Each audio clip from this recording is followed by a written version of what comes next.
Depuis Tanger, à la pointe nord du Maroc, là où se mêlent les eaux de la Méditerranée et de l'océan Atlantique, 14 kilomètres seulement séparent deux continents, l'Afrique et l'Europe. En 711, Tariq Bnu Ziyad traversa ce détroit avec son armée pour se lancer à la conquête de l'Europe et arriva ici à Gibraltar. C'est cet acte audacieux qui a donné naissance à un empire qui s'étendait du fleuve Sénégal jusqu'en Espagne. Les arts, les sciences, les innovations économiques et culturelles qu'apportèrent les conquérants arabes firent de cette terre espagnole un des pays les plus fabuleux d'Europe. Depuis Tanger à la pointe nord du Maroc, on aperçoit l'Espagne moderne dont l'économie est en plein essor. Aujourd'hui, le pouvoir d'achat des Espagnols est de 21 210 $. Celui des Marocains, avec 3 730 $, est 5 fois moindre. Et les tendances actuelles ne permettent pas d'envisager une réduction de cet écart. Pourtant, le Maroc connaît une stabilité politique et économique extraordinaire. Le processus démocratique a été renforcé, l'émancipation de la femme a été proclamée, la stabilité des prix est remarquable et le gouvernement a procédé à de gros investissements en infrastructures et à des réformes structurelles. Proche du grand marché européen et porte ouverte sur l'Afrique subsaharienne, le Maroc bénéficie d'une position géographique exceptionnelle. En dépit de ces facteurs positifs, les taux de croissance du Maroc durant ces dernières 15 années ont été décevants. Et même durant le cycle actuel d'expansion positif depuis 1999, il demeure autour de 4%. Malgré les réformes, l'économie marocaine n'arrive pas à accélérer. Alors que des pays comme la Chine, le Chili, la Thaïlande et la Tunisie, qui ont des niveaux de revenus comparables à ceux du Maroc, connaissent une forte expansion de leurs économies. C'est l'énigme de la croissance marocaine. Le visiteur qui débarque au Maroc est tout de suite ébloui par les magnifiques paysages, les cités immuables, un accueil chaleureux et des infrastructures étonnantes. Pour les investisseurs, le Maroc présente des opportunités uniques.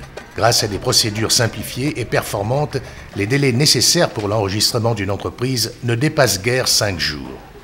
Les conditions de transport sont bonnes, les usines peuvent être raccordées au réseau téléphonique, de distribution d'eau et d'électricité dans des délais raisonnables. Le Maroc, à n'en pas douter, a un potentiel de champion. À l'évidence, le Maroc se porte très bien. Mais il avance trop lentement vers cette modernité nouvelle qui lui donnera son essor économique. Aujourd'hui, il est comme un avion surchargé qui décolle et a du mal à atteindre sa vitesse de croisière. La poussée de ses moteurs économiques n'est pas suffisante pour en faire un pays plus compétitif sur le plan international comme la Turquie, la Chine ou certains pays de l'Europe de l'Est. Environ 10% de la population marocaine est au chômage et le pays doit faire face aux problèmes d'une jeunesse impatiente, déçue par le manque d'emploi et souvent gagnée par le désespoir. Beaucoup d'entre eux sont des diplômés qui se retrouvent sans emploi dans les villes. L'exode rural que l'on constate aujourd'hui a fait passer le taux d'urbanisation de 29% en 1960 à 57% en 2003, grevant sérieusement les infrastructures et les services urbains. Quels sont donc les éléments clés d'une stratégie qui contribuera à dynamiser la croissance? À la demande du gouvernement du Maroc, la Banque mondiale vient de proposer un mémorandum économique pour trouver les moyens d'accélérer l'émergence de l'économie marocaine.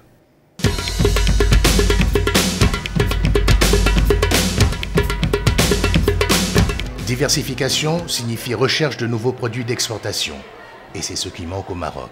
Il faut trouver pourquoi les hommes d'affaires ne cherchent pas à diversifier davantage.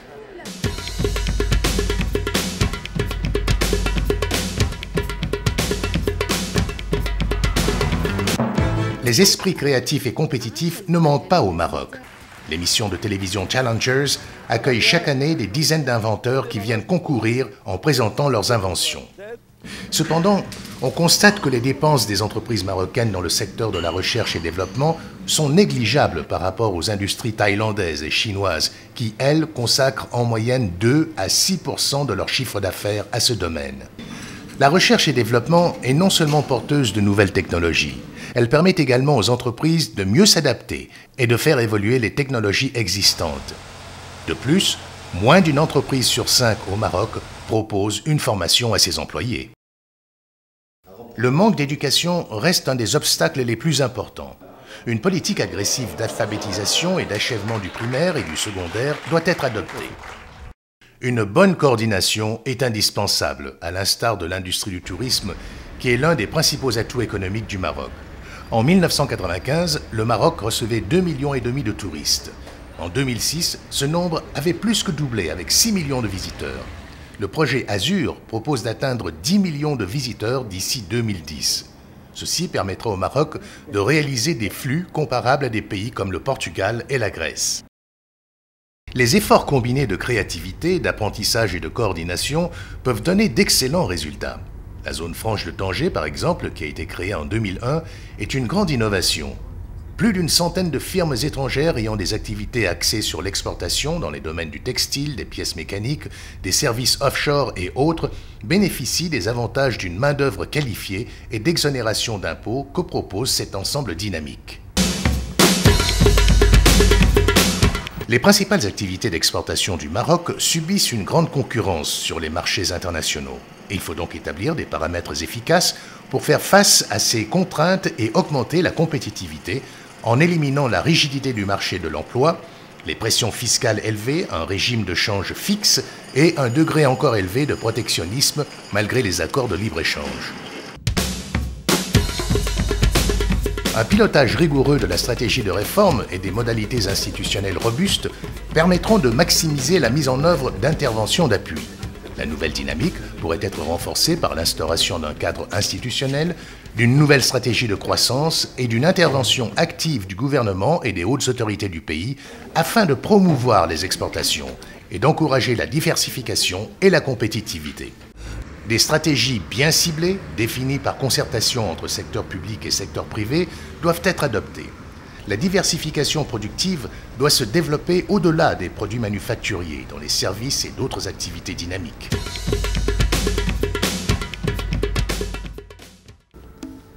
Diversification, créativité, compétitivité, leadership. Ce sont les principaux éléments pour promouvoir la croissance et l'emploi. Ce sont des concepts que le Maroc doit adopter s'il veut profiter pleinement du nouveau contexte international.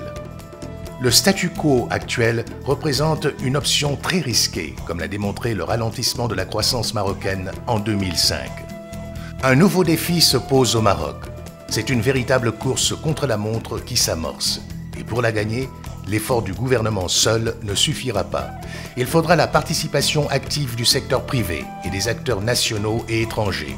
Le Maroc étant le principal bénéficiaire des investissements étrangers dans la région du MENA.